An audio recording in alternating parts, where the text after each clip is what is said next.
Hey guys, what's up? This is Bharat. You're watching iGyaan, and with so many phones coming out in the market, it's becoming more and more difficult to pick out your favorite one. In this video, we're going to be talking about the top 10 devices that you can get from 10,000 rupees to 20,000 rupees, and we're going to try and cover all the price brackets. So without further ado, let's quickly get started.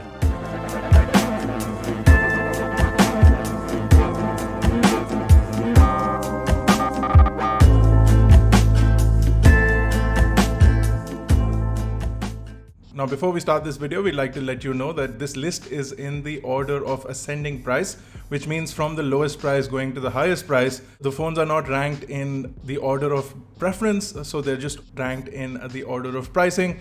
We like these top 10 phones under the 20,000 price bracket. If you have any other recommendation, you're free to leave those in the comment section below. If you pick one over the other, understand that this is not a comparison, but just a recommendation. So we'll start off our list with somewhere around the 10,000 rupee price bracket with the Asus Zenfone Max Pro. Now, this is a really cool device with lots of features to boot, a really nice display, a really nice chipset, lots of battery, lots of camera capabilities.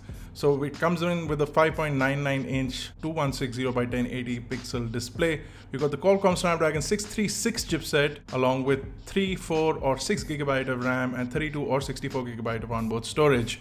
You can pop in a micro SD card as well, and the main camera is a 13+5 or a 16+5 depending on what variant you get, and the secondary camera is either 8 or 16 depending again on what variant you get. So you've got lots of options for variants and lots of features on this phone. Definitely go check this out. And I think one of the best features of the device is the 5000 mAh battery that will give you battery life for days. Now, the device is also extremely well made, has a metal unibody design, has a robust construction, good features and a great price tag. Definitely go check this out. Now, the next product on our list is the Redmi 6 Pro, also similarly priced at 10,999 as the starting price. The phone is available in a few options. A lot of people were confusing this for the Redmi Note 6 Pro, which is set to come out later this year. This is not the Redmi Note 6 Pro.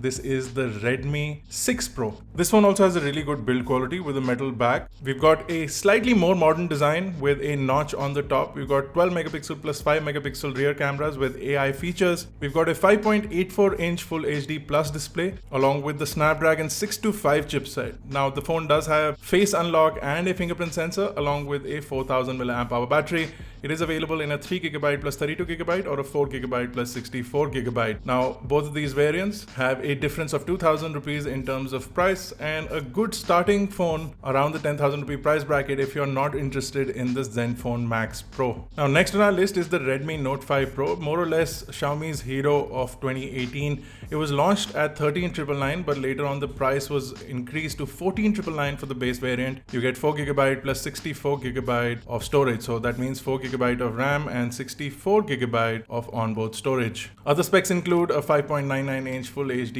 Plus display. You also get the Qualcomm Snapdragon 636 chipset, 12 plus 5 megapixel cameras, a 20 megapixel front camera and a whopping 4000 mAh battery. The Redmi Note 6 Pro is also expected to launch later this year, but until then the Redmi Note 5 Pro still seems to be a really good option. You do have good performing cameras. Update to MIUI 10 is now rolling out for these devices, and overall the phone is still extremely responsive and is good to game on, watch videos on or use the camera on. Now, we've reviewed most of these devices, so if you look at the info cards on the top, you'll find full reviews to any of the devices that you like in the info cards. We'll also leave links to buying these devices in the description below. Now, the Redmi Note 5 Pro is available in a few colors. We've got the gold one over here, but I also like the red, which was launched later on. Definitely go check this device out if you're in the 13 to 14,000 rupee price bracket. Next product on our list for a price of 13,999 is the Moto G6. Now, granted, it doesn't have the best specifications, but it is one of the most well-built and good-looking premium devices in this price bracket for 14,000 rupees for the 32GB or 16,000 rupees for the 64GB. Specs-wise, you've got a Qualcomm Snapdragon 450 chipset, which is an octa-core chipset. Like I mentioned, either 3GB of RAM plus 32GB of storage or 4GB of RAM plus 64GB of storage, and you can also pop in a micro SD card. Android 8 comes out of the box. You do have a 2160 by 1080 pixel 5.7-inch display with an 18:9 resolution. Now, if you don't like notches, this is a good option in this price tag. You do have a 12 plus 5 megapixel dual rear camera setup with an f1.8 aperture. The front-facing camera is a 16 megapixel camera, which also does have an LED flash. The good thing about this device is that it does run a more or less stock version of Android, which allows you to get really good performance from the device. You also get one button navigation and certain gestures with the Moto app that you can customize as per your requirement. The phone has a 3000 mAh battery with a 15-watt turbo power charger included inside the box. Overall, a premium looking device, a good performing device, not the most spec loaded device, but a good option at 13,999. Next up, for a price of 15,999 is the Nokia 6.1 Plus. It has 4GB of RAM, 64GB of onboard storage, and more or less Nokia's impressive device in this price bracket. Finally, HMD is doing things right with Nokia phones, and the Nokia 6.1 Plus is one such device. A really good feature set, really amazing build quality, premium looks. Overall, you can't really complain with this phone. You've got a Qualcomm Snapdragon 636 chipset along with Android 8.1 out of the box. Like I mentioned, 4GB of RAM and 64GB of onboard storage. The back has dual cameras, 16 megapixel plus 5 megapixel, and the front is a 16 megapixel camera. You do have a notch along with a 2280 by 1080 pixel display. It does have Corning Gorilla Glass 3. It is a 5.8-inch display. Overall, a really nice looking phone with good performance to boot, really good capability in terms of day-to-day usage, and extremely good battery life. All in all, a complete phone finally from Nokia at a good price tag. Definitely go check this out if you are still nostalgic about Nokia devices. Now, the next product on our list, and even though it starts at 12,000 rupees, is the Honor 9N, because I would like to recommend the 4GB RAM plus 128GB variant, which is priced at 17,999. This phone has a good amount of storage, which means that you will not need to pop in a micro SD card.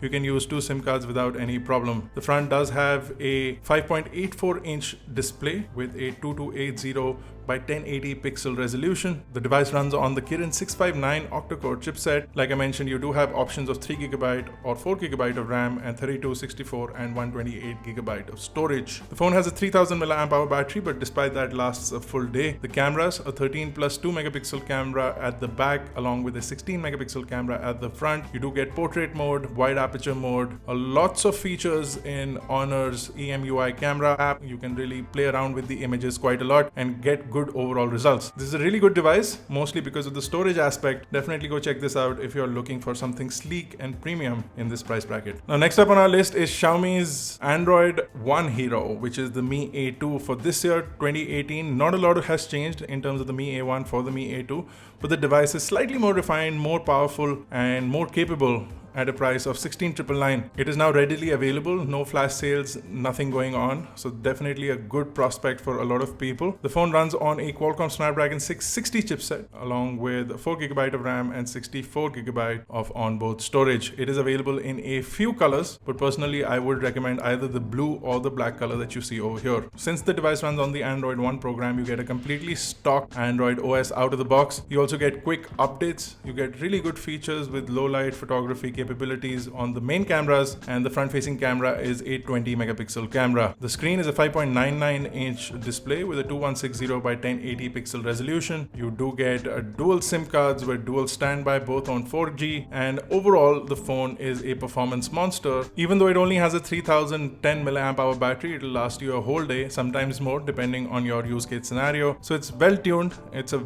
good performance device, and it's got good features and specs for the price that it's available at. The only thing that it's missing, and for some people it's a plus, the fact that there is no notch, but for a lot of people now they're so used to looking at notches on modern phones, the Mi A2 is missing that, but we'll definitely see that with the Mi A3 if that device ever comes out. At a price of 16,999, this is definitely a good device to consider. The next product on our list is the P20 Lite. Now this is a junior version of the P20 Pro, so you do get similar features, a similar design, a very sleek overall look available in the blue or the black color. Personally, I'm a fan of black, but the blue color also looks nice on this device. For the front, you do get a 5.84 inch 2280 by 1080 pixel display. You can see that it has a notch with 432 pixels per inch. The screen is really nice with a 96% NTSC color gamut. The phone runs on the Kirin 659 chipset with 4GB of RAM and 64GB of onboard storage. You can pop in a micro SD card up to 256GB. The front facing camera is a 24 megapixel camera and it supports 3D portrait lighting, which is something that is similar to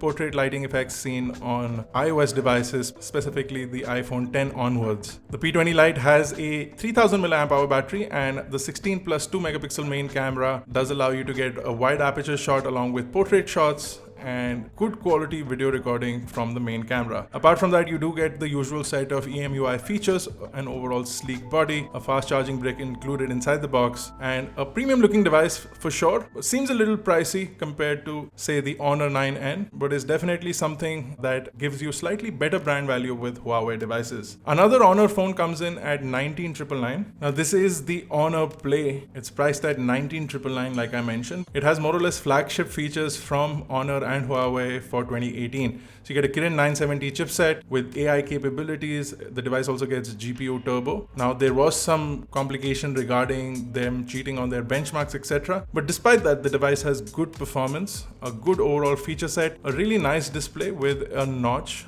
You can disable the notch if you don't like it. It's a 6.3 inch display with a 2340 pixel resolution. You do get the ability to get one button navigation on this, so you can turn around the navigation on mostly all of the devices. On Xiaomi devices, you do get gesture-based navigation, and on Honor devices, you do get certain one-button navigation capabilities along with a similar thing that you see on the Motorola devices as well. Coming back to the Honor Play, you do get a 3750 mAh battery along with an 18-watt fast charger inside the box. You do get 4D gaming audio with 7.1 channel Hisense audio. You also get a 16 megapixel front camera with AI selfies and a 16 plus 2 megapixel dual camera, again with AI capabilities. Lots of features on the device, lots of customizations and lots of AI capabilities built into the phone. EMUI 8.2 out of the box along with Android 8.1 Oreo, and you will get an update to Android 9. The phone has, like I mentioned, 4GB of RAM and 64GB of UFS 2.1 storage along with dual SIM capabilities. For just under 20,000 rupees, this is definitely flagship specifications at a really good price. Now, of course, all of you will be considering the Poco F1, and that unfortunately does not fall under the 20,000 rupee price bracket. But if you're willing to pop in another 1,000 rupees, the Poco F1 does give you the Qualcomm Snapdragon 845 chipset. Now it's available without any open sale. So if that is the device that you're looking at, will stretch your budget beyond 20,000 rupees to 20,999,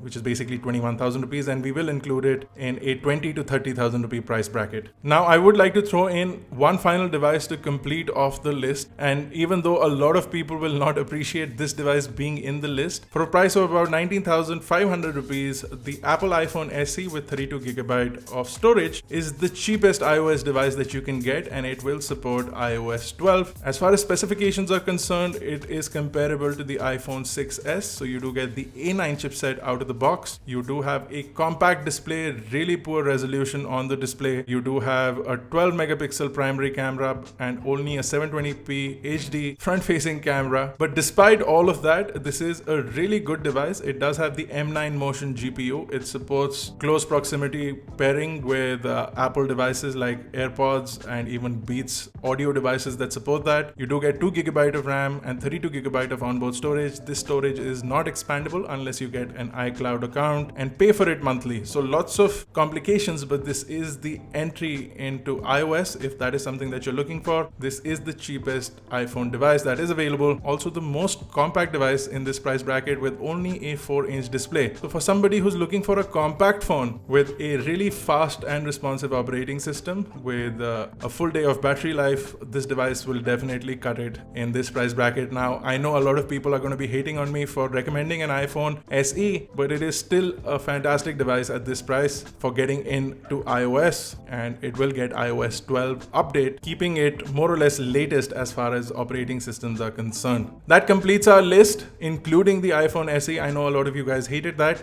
but that is our full list of devices that you can get under 20,000 rupees, from 10 to 20,000 rupees in the price ascending format. Now, if you're interested in any of these devices, we'll leave links to all of them in the description below, along with reviews in the info cards and in the description below. So if you guys want to go check out our reviews or our impressions of the devices, you can find those in the description as well. If you like this video, guys, and would like to see more price bracket phone recommendations or any other recommendations in top tech, do let us know in the comment section below as well. Don't forget to subscribe to iGyaan if you're not already a part of the strong Team iGyaan army. That's it for this video. I will see you guys in the next one.